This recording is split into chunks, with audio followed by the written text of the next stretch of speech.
Jai Prabhuji. Welcome to the Avadhuta ashram in upstate New York. My name is Swami Ramananda and I'm a disciple of Prabhuji. I met Prabhuji in the summer of 1994, which is almost 30 years from now. 30 amazing years. And to answer the question of how I met Prabhuji and how I joined him and Prabhuji mission, I will share my story here today.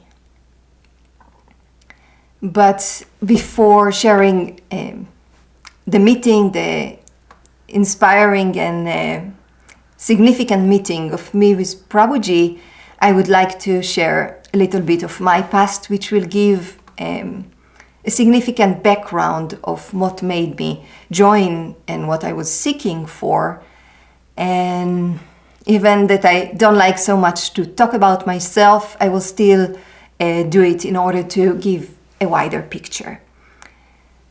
So I think I can describe myself as a child as a combination of very introspective and at the same time social and active girl. I enjoyed very much reading and painting and drawing.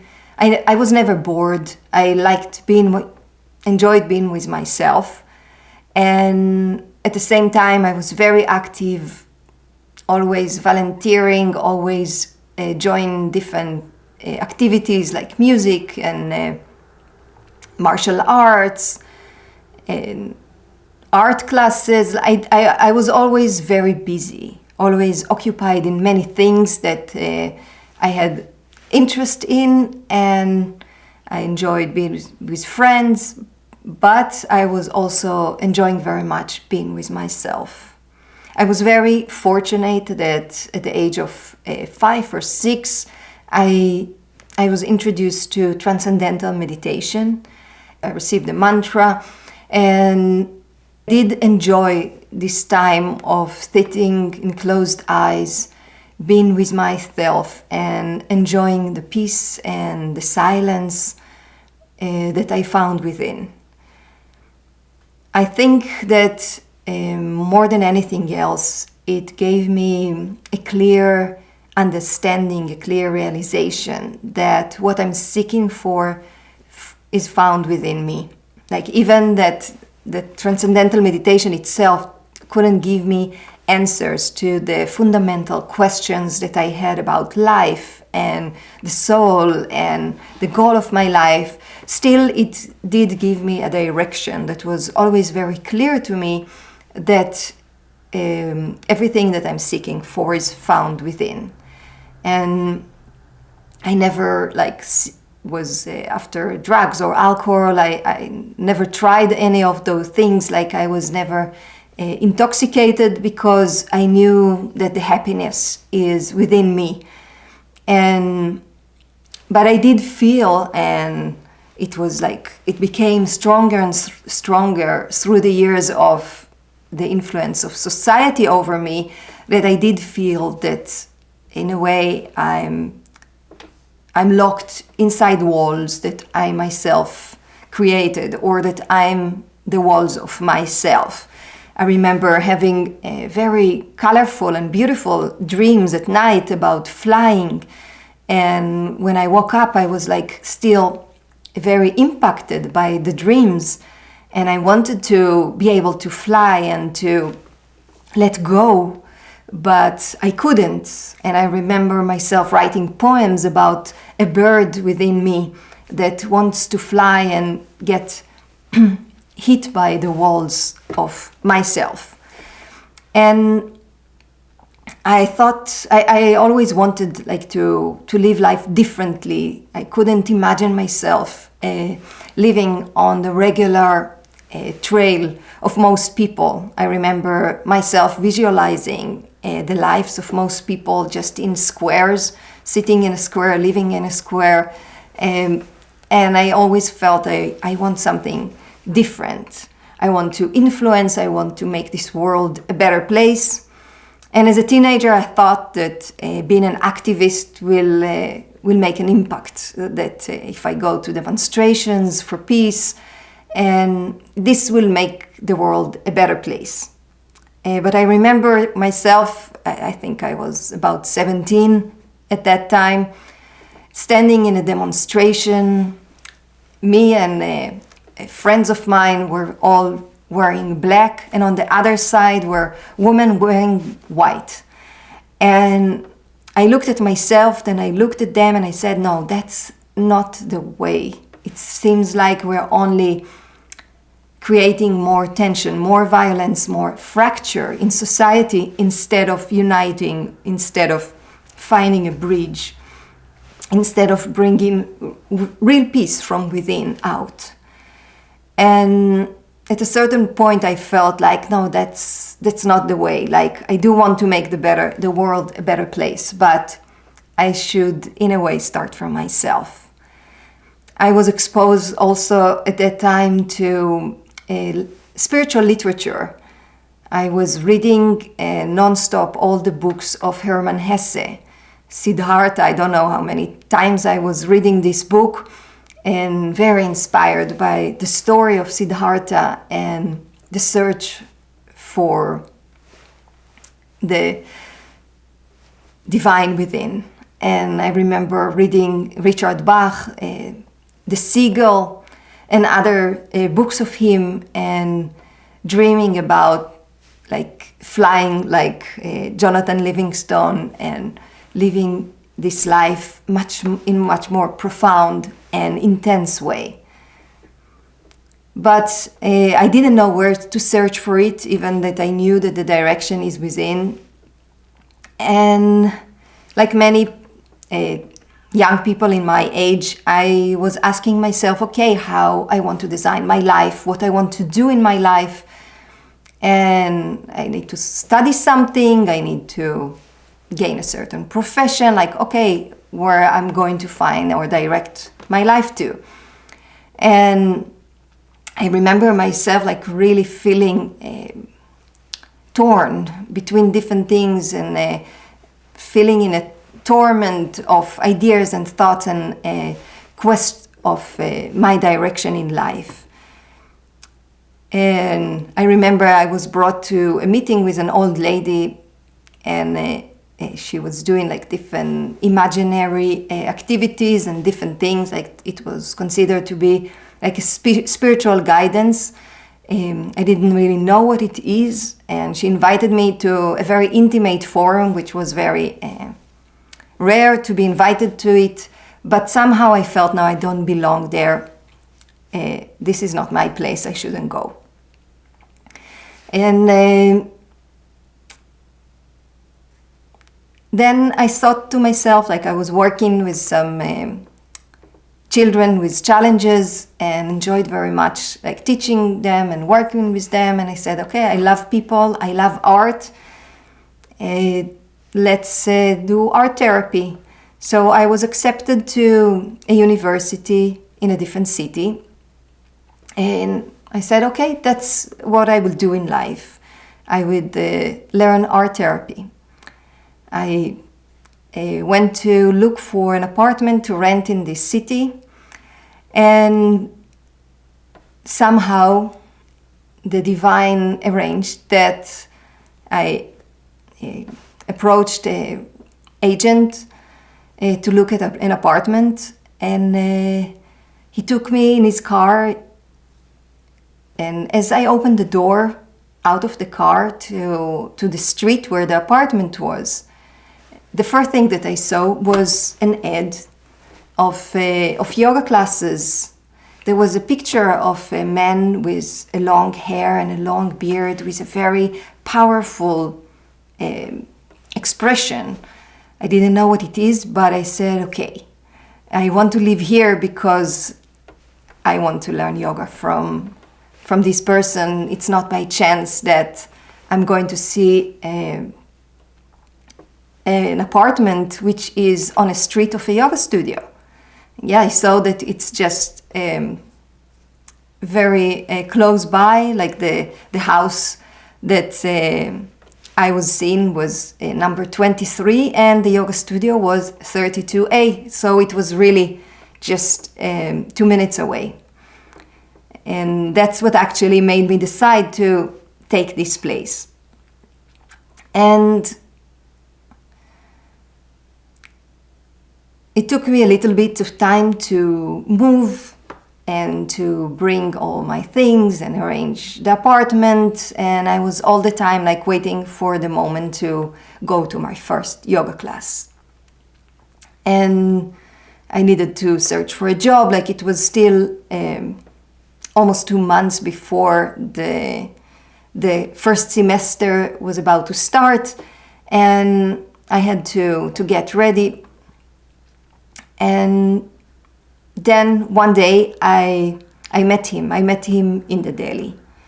I knew his name from the ad, but I just saw him there, and I was so excited. I remember like my belly flipping around in excitement, like that's the yoga teacher. And our eyes crossed. I didn't know that he will remember the meeting, that Prabhuji will remember it until now, and I remember it, but somehow it was something special in this moment. I went back to the apartment. We didn't speak. We just saw each other, and I went to the apartment, and then on the same day I received by the door, like there was a kind of a local magazine that was just of advertising and some articles of different things that happening in the area. And it happened that was an article on the same yoga teacher. And I was reading every word, was like drinking it, and said, okay, like the divine is talking to me everywhere. Like I met him now, I got this article, now I have to go. So I called at the same day, and I spoke with him. I didn't tell him that I just met him in the Delhi, but I asked him different questions about yoga, and I just remember like feeling so good just talking to him, hearing his voice, the peace that he was talking from, how, I don't know, how situated he was. And it was, I just wanted more and more to go. And then a few days after, it was my first yoga class. I can't praise enough how amazing it was. It was like, I don't know, moving on clouds. Everything was felt so divine, so profound, deep, and amazing. I did a few yoga classes before, but it was nothing like this. It was very physical, but this was the spiritual connection that I felt, and the magic of yoga was just like manifesting in its full way. And there was a way, like the Prabhuji back then offered to come once, like different subscriptions, and there was to come once a week, to come twice a week, or to come freely, but that was something that I couldn't afford back then. Still was without a job, in a new city. I was getting ready to start my study in the university, and I said, okay, I'll come to one yoga class a week. I waited for 1 week, which was very long, and I waited with anticipation, and the second class was not less amazing and beautiful as the first one was. And then came the decision, okay, like I rather eat less, but come every day. And I don't know, everything was just so beautiful and perfect and inspiring, and I didn't know to explain how and what, but it was that just what I was looking for. And I remember looking at the bulletin board, there were some pictures of a retreat that was just like a few weeks before I came to my first yoga class. and I felt like, oh, I missed this. And there was an ad of a philosophy course that also took place before I came. And there was also an ad of a teacher training course explaining that Prabhuji can actually teach people to be yoga teachers, which seems to be like a dream far beyond my abilities at the moment, but it looked like something to look up to. And after the third time I came, when I told Prabhuji when I joined for a free pass yoga classes, Prabhuji invited. It was the two of us, it was Govinda and me, invited us to sit with him at night and to talk, like to share, just to sit after the class. I remember it like it was yesterday. We were sitting in the dark, like there was a big window at the end of the yoga studio, watching a valley. The stars were blinking.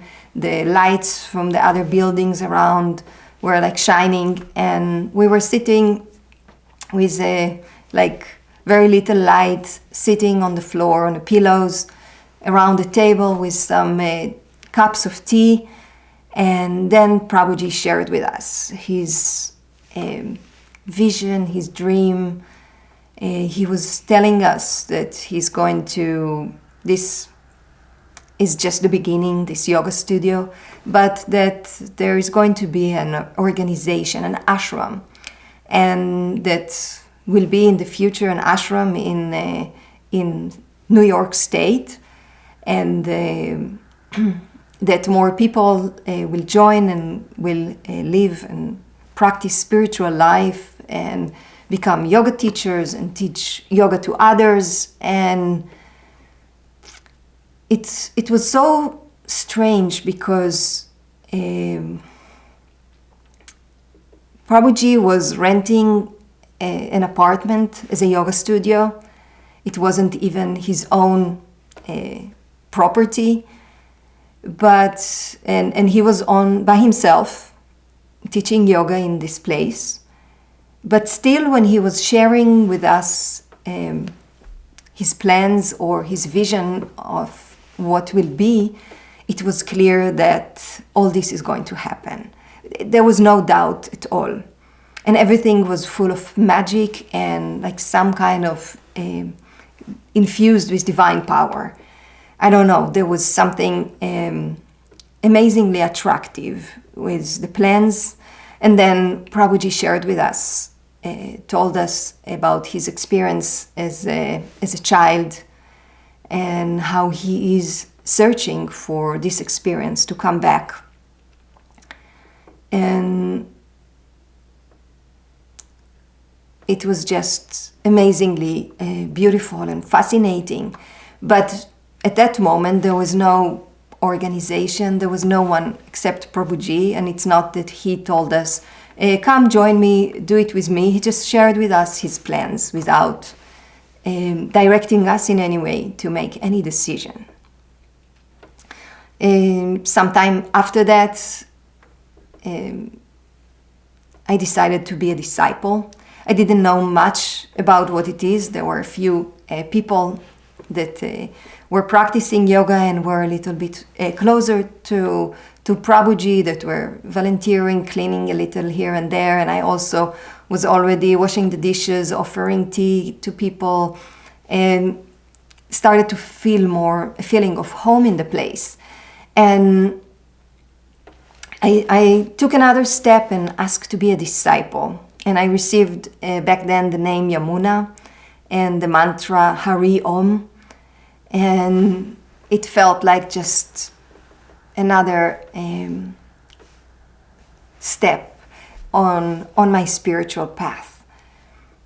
There was a small group back then that used to come every Friday and chant some mantras with Prabhuji and learn some philosophy.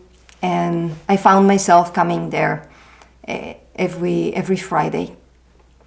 Parallel to this, I already started to study in the university, and I had a very intense schedule. I was learning 40 hours a day in the university, and it was very intense. And I found myself after, in the summer when I met Prabhuji, I was coming sometimes to 4 yoga classes a day, and sometimes it was in the end of the summer and people were traveling, so sometimes it was just me and him, or just 2 of us or something, and sometimes it was just some kind of study of philosophy, or long conversations about life and the meaning of life. And I was nourishing my soul with those teachings. And also parallel to this, Prabhuji invited us to learn to be yoga teachers, and which seemed to be like something that I would only dream about. But I started at the same time like attending the classes and learning from Prabhuji how to teach yoga, and fell in love with the teachings and with the path. So I started to learn in the university, and I wasn't able to attend all those yoga classes that I was attending before. And I remember myself literally running from the last class to the bus station, from the bus station to the yoga class, just not to miss another class. And even though I enjoyed, like I was learning art, and I was learning some like philosophy and psychology, and I remember enjoying the study material. But somehow I remember myself one time in a class, there was a psychology class, and the teacher was really conducting the class very beautifully, explaining the material in a very interesting way. But still I was looking at her, and I remember this moment that I said, but everything she's saying I can also read in the books. But when I go and meeting Prabhuji, he's talking to me things that I cannot read in books, like something in the way that the message is conveyed is much deeper than what I can receive from reading. Something in the meeting with him as a personality is completely different. And then throughout the first semester, I started to skip some classes. Like here and there, I said, okay, like let me skip this, and instead I will go to a yoga class, or I will start a little later, I will do a morning class, or I started to cut here and there some of the classes. And whenever not, I was like kind of torn between coming to a yoga class or staying in the university doing what I thought that I'm going to learn and do in my life. Then there was a very, very significant evening. It was Friday. There was one of those meetings, intimate meetings. Only a few of us were then on this Friday night. And Prabhuji surprised me by asking me to start repeating the mantra Om instead of him. Like he used to always open every meeting with repetition of like really long and deep repetition of the mantra Om. And he asked me, can you please start until I'm coming? I was a little embarrassed. It was the first time that he's asking me something like this, and were some few people there that were more veteran than me, but he chose me, so, and he requested, so I did so. And I remember like I really tried to inhale deeply and repeat the Om as deep and long as I could. And I repeated the mantra, and Prabhuji didn't come. But I remember like the mantra vibrating in me and really, I don't know, covering all my presence and all my being. And at a certain point, Prabhuji came and then was the part of the puja. There was a small deity, it's still in our temple, on a small altar back then in a meditation room. And Prabhuji was doing the puja, and he asked me if I can ring the bell while he was offering the puja, which was very unusual. Like usually Prabhuji was doing it like any pujari, holding the bell and offering the incense and the light, like all the offerings by himself. But this time he asked me to ring the bell. And it was also something very exciting for me. I never participated in the ceremony before. And I did it with excitement. And then came the time of the silent meditation. And in this silent meditation happened something that never happened to me before. It was the most real thing I ever experienced. And it was, I'm not talking about a certain mystical experience, but it was something extremely profound from the depths of my being. In a way, there was the realization that I came to this life in order to help Prabhuji. And it didn't come in words, it wasn't a statement, it wasn't something that Prabhuji told me or I thought about it before, but it was just like I knew that I came to this life in order to help him. And I was shocked. It was a surprise for me, but it was so real and so clear that it is right. And I came to him after that and shared it with him. And he didn't say anything. He didn't tell me, yes, it's right. He didn't tell me interesting. He didn't tell me, okay, so let's do it together or something like that. He said nothing. And I was surprised. I was expecting him to tell me at least, oh, wow, interesting, nice, like something, but he didn't say anything. And I didn't even know if he remembered it or not, but I couldn't stay the same after that. Like if you're, as I mentioned before, like before I met Prabhuji, it was really something that was very important for me. Like, what is my place in life? What I'm going to do, how I'm going to direct my life. I knew I'm not going to live what I call like regular life in the box, and I knew I want to do something different, but I didn't imagine something like that. And it was about a month that, in a way, I stayed with my struggle by myself. I felt as if I have knives in my belly, and they were turning around. I had physical pain. It was about 1 month, at the last months of the semester, and I was completely torn because I knew what I'm supposed to do in life. I knew that my life meant to be at service of Prabhuji and this path. But I already started learning in the university. I already paid, my parents paid for it. It was easy for me, the study. I was doing very well. And in a way, it meant to disappoint the teachers and, of course, my parents. And to do such a shift and change in my decision, it wasn't something easy even, but I knew that I need to do it. And at the beginning, it took me time until I was able to make the decision. And also at that time, we were already 3 disciples, like external disciples. Yeah, we didn't live with Prabhuji, but we lived together already, three people that came to yoga classes and to the satsangs, and we lived in the same apartment.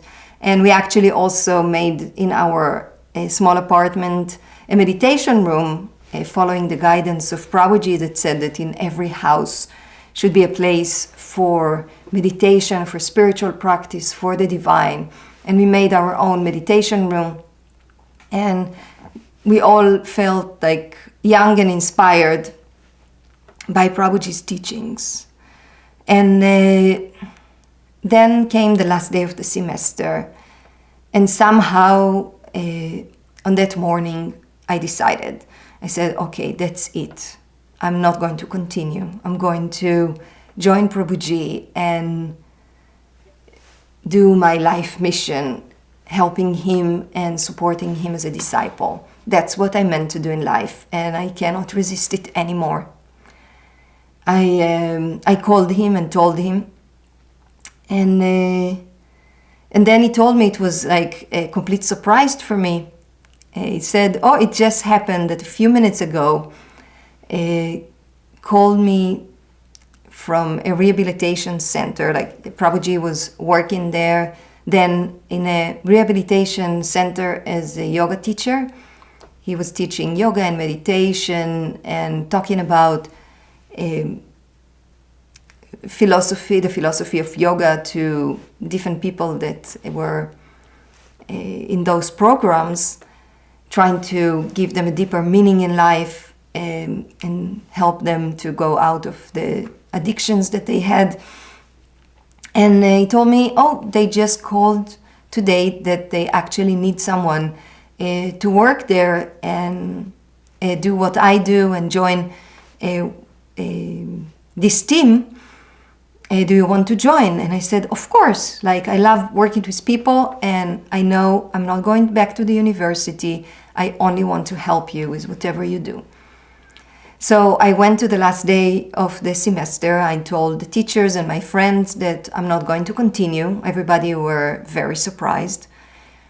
And I called my parents. It was obviously not an easy thing for them to accept. They didn't dream from me to be a disciple, but they learned to accept it and to understand that that's what made me happy and making me happy until today. And here I have to pause in the story and explain something, because it's which is very significant, because Prabhuji, as I said, didn't tell me you need to leave the university, you need to join. He never posted, like said, I'm looking for disciples to join an ashram or something of this kind.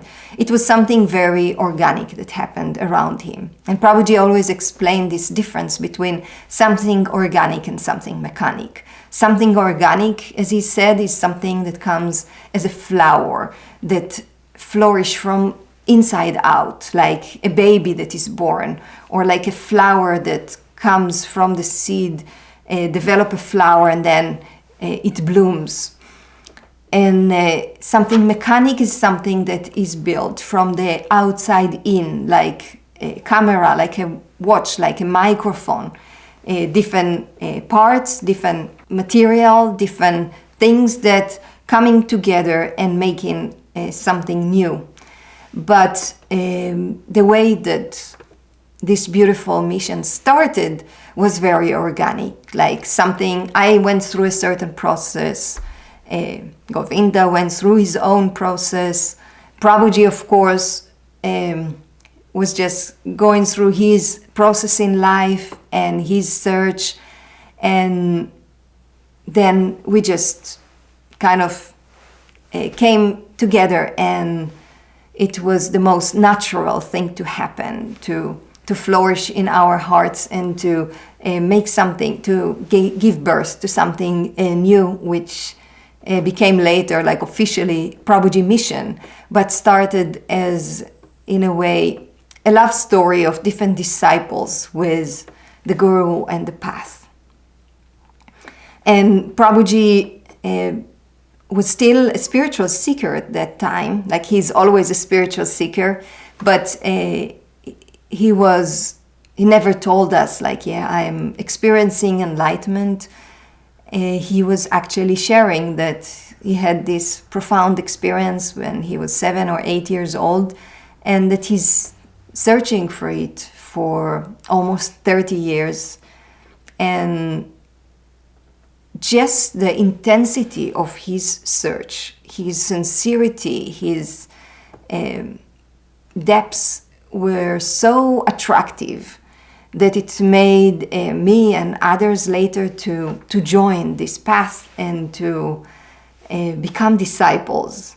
Even that the experience came about a year later, it was still something very, very exciting, maybe actually a year and a half later. And this is the story of my life, or the first part of the story of my life, where after I, in a way, started a new life, a spiritual life, life of a disciple. And I was thinking to myself, like, if with what I know today, I would come back to me as a child, and I would get the question of what would you want to be when you grow up? I would definitely say I want to be a disciple, because there is nothing more inspiring for me than perfecting my discipleship, than becoming that empty myself every day more and more from what I believe myself to be, and inspired by Prabhuji's teachings to become who I really am. And this path is the most beautiful thing that I could receive in this life.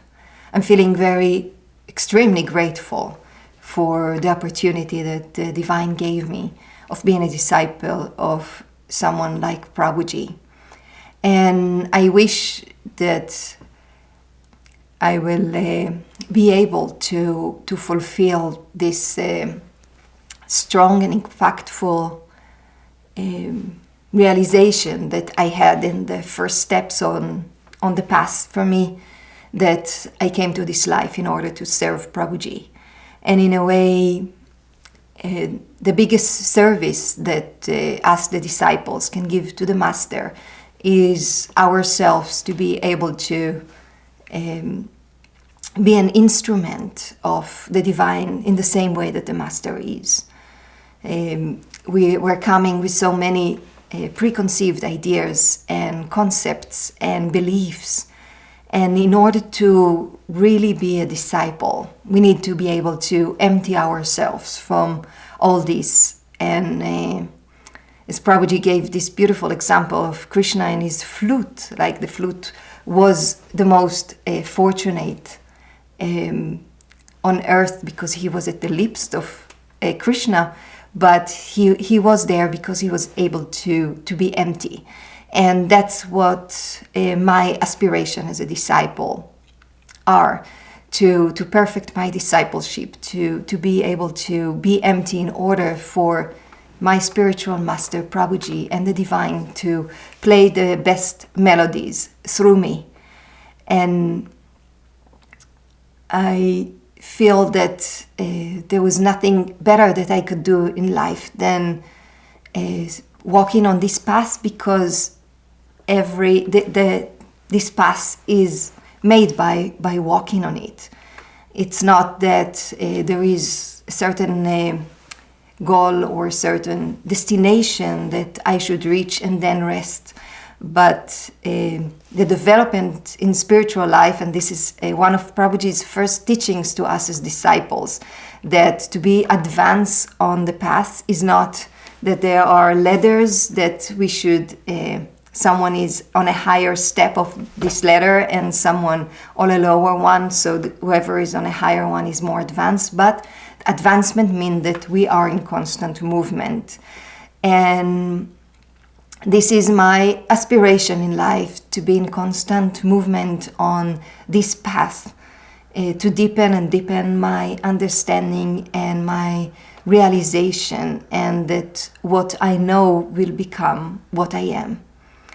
And I hope this would inspire you on your quest for yourself, and that you could find some inspiration in my humble story. Thank you for listening. Jai Prabhuji.